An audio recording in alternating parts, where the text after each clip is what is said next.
Welcome to the La Dolce Vita Show, a woman's guide to living a fearless and fabulous life. My name is Heather Picken, and I am here to give you that winning formula so that you can get clear on your vision, stay true to your values, and break through those mental walls. Check out my free resources at heatherpicken.com. This podcast is brought to you by Fierce Femme Wine, a woman's wine that inspires dialogue for change. Visit fiercefemme.com. So let's get ready as we uncover the formula to your success in business, career, and fabulous life.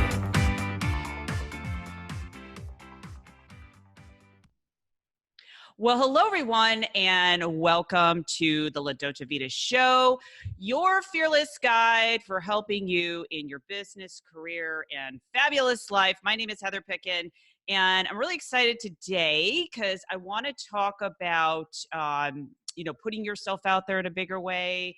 And, connecting to your brand is really important. And my guest today, Tonya Eberhart, she's a speaker, author, and branding agent to business stars. Her bio is really interesting. She grew up in Dawsonville, a small North Georgia town, best known for making moonshine and fueling the racing industry. So, Tonya, thank you so much for being my guest today. It's an honor, Heather. Thank you so much for having me. Yeah, and before we go into the meat of today's interview, I want to kind of find out about your story and your journey really briefly of how you have evolved your business and your brand. Well, sure. It all started out at a very humble approach, vacuum cleaner sales. So I sold vacuum cleaners door to door to pay my way through college. And as I was doing that, I kind of learned my first lessons in personal branding, because it was all about setting the story, right? Introducing yourself a certain way so you could just get past the front door. And so that's kind of where it all began. And I did that for about 3 years. And I ended up demonstrating a vacuum cleaner to a radio station engineer one day. And he said, there's a radio station, there's a sales job available at a radio station. You should apply for it. Well, I resisted for a little while, but then I thought, what the heck, it sure sounds fun. So then came the real introduction to personal branding when I hit the radio stage. I was noticing that these business owners around town would walk into a networking function and they would almost be like rock stars. And I thought, what do these people like?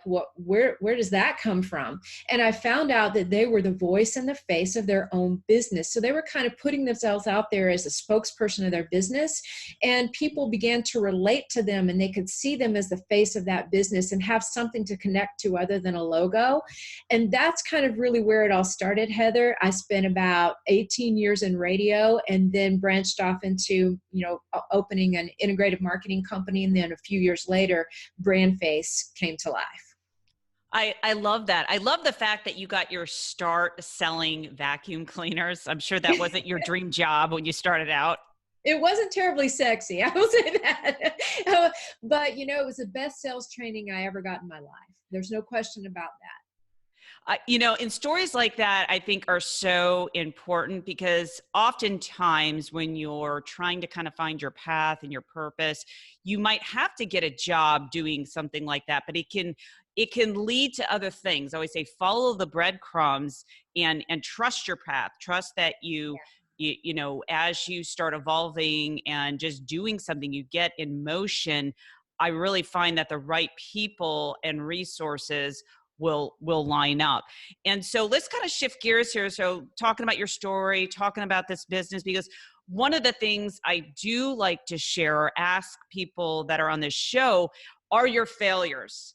Because I know failure is part of success. You can't have one without the other. Yeah, there's no question about that. And I've had plenty of them over the years. And I think one failure that taught me more than anything else was really getting to a point in the integrated marketing company, for instance. And this is just one example of it. It had happened a few times before I finally hit the point, a decade or so ago, where I finally just like got it. But I was sitting at a point where I could literally do business with anybody. So the thought of my business and all of my services and offerings were just spread too far and wide. And I was trying to be everything to everyone. And so I found myself thinking anybody who comes through that door, I could do business with. But that is the kiss of death in the world of business. It really is. You've got to be honed in on who your ideal customers are and what is unique about you and stands out so that you can super serve a certain segment of the population. And so once I realized that, oh my gosh, this is terrible. I can work with almost anybody, right? Most people would look at that and say, that's fantastic. But Michael and I say, hey, if you try to help everyone, you'll just help yourself right out of business. So I restructured everything and went with my most passionate vein. Where was my passion? And my passion has always been in personal branding, helping everybody see that star inside themselves and put it out there in a very authentic way so people connect with them. So I would say my biggest mistake is getting strung out in too many different areas and trying to super serve everybody. And I've done it more than once in my early years of my career. So it was a hard lesson for me, apparently. What a great lesson. I just want to reiterate that, because I think a lot of times women get stuck in a rut. They think, especially when it comes to a business, I want to do everything. And if I don't niche my business down, then I'm not going to attract my ideal clients. But what you're saying is, hey, you cannot be all things to everyone. And I actually had that same thing happen to me. So I'm glad that you shared that story, is that, you kind of have to find your way. And sometimes you have to, to me, I say you have to fail forward in order to get ahead. Very good. Oh, absolutely. Yeah. And I made that mistake a few times earlier in my career, but now it drives every decision I make every day in business because, Michael and I run the company. So the two of us together can make a decision in a split second. Right. And we're faced with a lot of decisions throughout the day. And so one of the things that drives that decision is focus. Right. And so if you can focus in on what sets you apart from everybody else, what is it that you uniquely bring to the table that's going to make somebody's life better today? That's what you got to focus on. And if you can stay true to that vein, it's going to be so wonderful for you and for your clients. And I will say this about that, Heather. When I went from the last time that I made the decision, okay, I'm everything to everybody. I can't do this. I've got to focus. I tossed and turned. I sweated at night. I worried. It was all about, oh my gosh, if I do this, I'm going to lose 75% of my customer base. I mean, am I crazy? But then I knew that I had to practice what I preached, and I'd seen it work for all these other people that I had helped, pull everything together for. And so the truth of the matter is I did lose 75% of my clients almost overnight because I made that switch. The other truth is I quadrupled my business within the next 12 months. Nice. So that's what true focus will bring to you when you show somebody that you specialize in something and that you're made just for them. I love that. I just want to reiterate. So it's really important for female entrepreneurs to get clear on who they're serving in their niche and not try to be all things to everyone. Now, I'm kind of curious on your story, like, was there a defining moment where you just said, this is exactly what I want to do? Because I think a lot of times women get in their own head and they don't trust your intuition. So I'm big on learning, what that intuitive voice is, as opposed to what the voice of fear is. That is such a great question. I've never had that question phrased that way. So it gives me the opportunity to share this story. there was always this undercurrent, as I say, of personal branding within me. And I always knew that I loved watching a business grow, but I most importantly loved watching the business grow because the individual was behind it, because it was that individual's belief system and thought process and hard work that brought that to fruition, right? And so you got to kind of connect the two. So I can't necessarily say it was a bomb dropping out of the sky that says, boom, this is it, there it lays before you. So it was a thought process. What is it that I'm most passionate about? And that doesn't always come like super quickly, but I knew it for sure the day that I first breathed the word brand face. I said, guys, there were two people in the office with me whose opinions I appreciated very, very much, very intelligent marketing people. And I said, what do you think about the word brand face? And neither one of them looked at it, like both of them took pause and they said, well, what do you think about this? Or what do you think about this? And it was in that half of a second that I became a fierce lioness. And I said, and I thought to myself, I have listened to everybody else and I take into consideration, and I'm very kind about it, and I have great respect for those two people. But it was at that moment that something came to me and I said, nope, that's it. It is brand face. I don't care what you say, this is what it is, and this is who I am. And at that moment, the tide turned and I knew I knew the destiny for this company. I love it. Oh my gosh. That is such a powerful story, because one of the things, I'm working with women, I always say you cannot live your life for other people's approval and put their opinions above yours, because you'll never be a leader in your business or your life. So what you're saying, like your story is so perfect. It speaks to just kind of like trusting yourself, and you'll always get those people that kind of challenge you on your business idea or in your life. So I really think that is so key. It's funny because when I named, so I have a wine label called Fierce Femme, and it took me a while to kind of figure out, like, how is this part of me and, part of my mission and vision. And so I took a long time deciding what that was. And it just felt like 100% in my body. I'm like, this is it. Yeah. And it, and you don't always know where it came from. I am a big believer in the universe, and I'm a spiritual person, and I just believe with all my soul that very day the tide turned, and I knew the direction I was headed in. It's just like I announced this and it was my baby, right? And I didn't even really know it at the time until somebody told me my baby was ugly. And then all of a sudden it's like, nope, this is my baby. I'm owning it. And I don't care if you think it's ugly. And it has turned out to just be phenomenal. So that was a turning point. And thank you for allowing me to share that, because I've never really been asked a question that would allow me to share that story. I love that. It is such a powerful story, because a lot of times, like I said before, like women especially, I think they have a hard time trusting themselves. And then you get like what I call like the gurus out there that might give you a copy and paste formula that is not in alignment with who you are. And so therefore you try to work their formula and it doesn't translate into your authentic voice in your brand. So I'm just kind of curious, as you're working with clients, have you felt that? Have you felt like when clients come to you, they're so in their head, they're so overwhelmed, and then they start working with you and they get a little bit, obviously, more clarity? Yeah, I do see that a lot. And I love the fact that you use the word authentic, because Michael and I come at brand face with two different thought processes. I always say, if I could describe what brand face is in two words, it would be authentic and it would be confidence.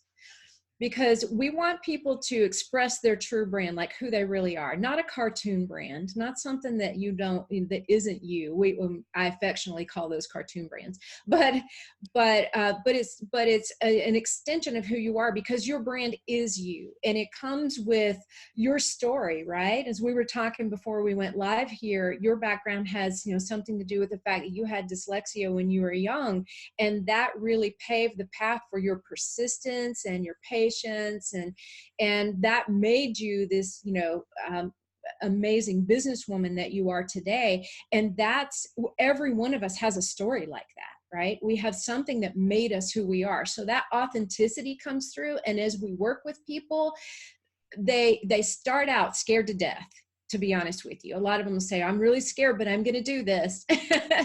and as we get through the first phase of it, which is we're defining what sets them apart, we define those ideal customers, and then we put in motion the messaging that will communicate that part of things. And when we put that in play, then everything starts to fall in place and come together. And then even the most confident people that I've ever met will tell you they come out of the program so much more confident, because even though they felt it within themselves, they didn't feel like they had it expressed on the outside the way they wanted it. And that brought a whole other level of confidence to the whole thing for them. And so I do see that they start out super scared, and that pretty quickly we rein it all in and make them feel super comfortable. And they begin to see how their life path has brought them here.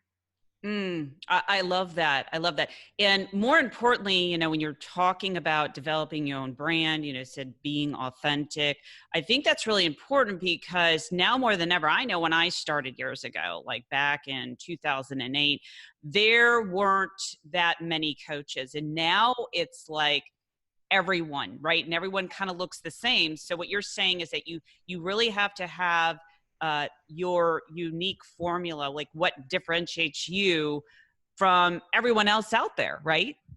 Yeah, it really is. I mean, that is, and the formula, as I look at it for the perfect brand, and we can say as a formula, but the formula is different for everybody, right? So the formula is, who are your ideal customers? Who are the people that are going to appreciate what you bring to the table? People you're going to enjoy working with, people you can actually help, and people that are going to be profitable for you, right? In business, because we're women in business, right? We don't only do this for our health, we do it to make money too.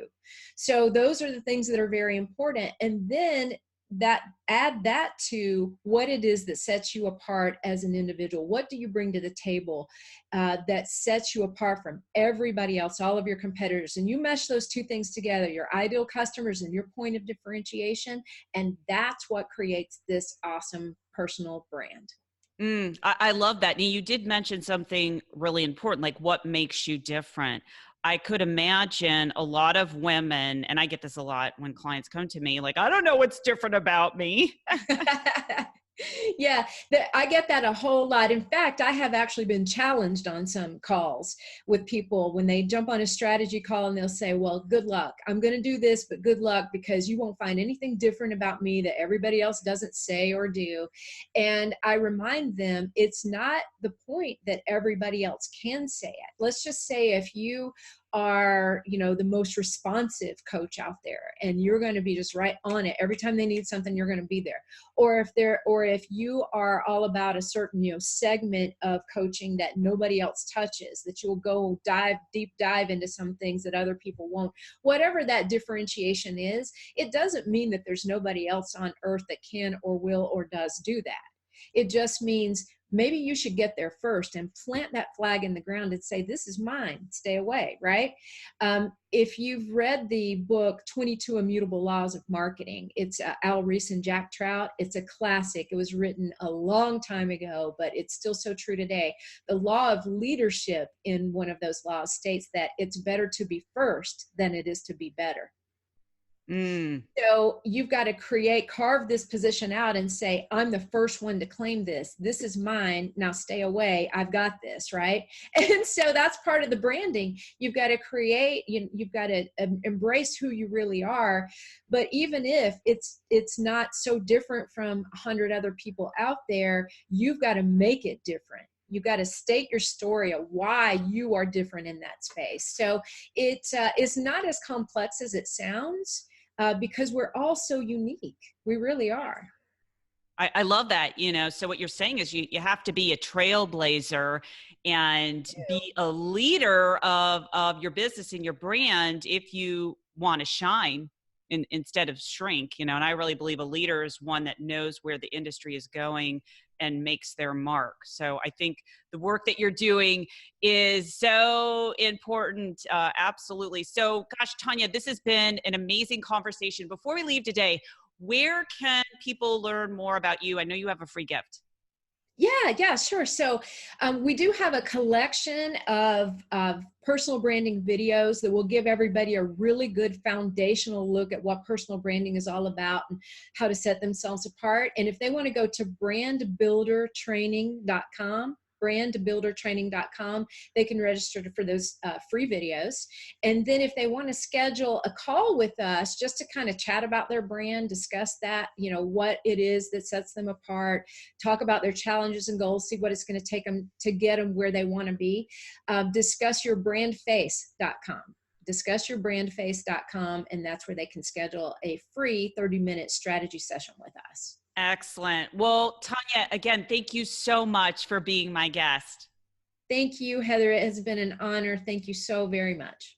My pleasure. My pleasure. And everyone, go ahead and grab that free training. We have the links below wherever you're watching or listening. And until next time, this is Heather Picken, and live fearlessly. Take care, everyone. Bye-bye. So if you like what you hear on this podcast, please rate, review, and subscribe.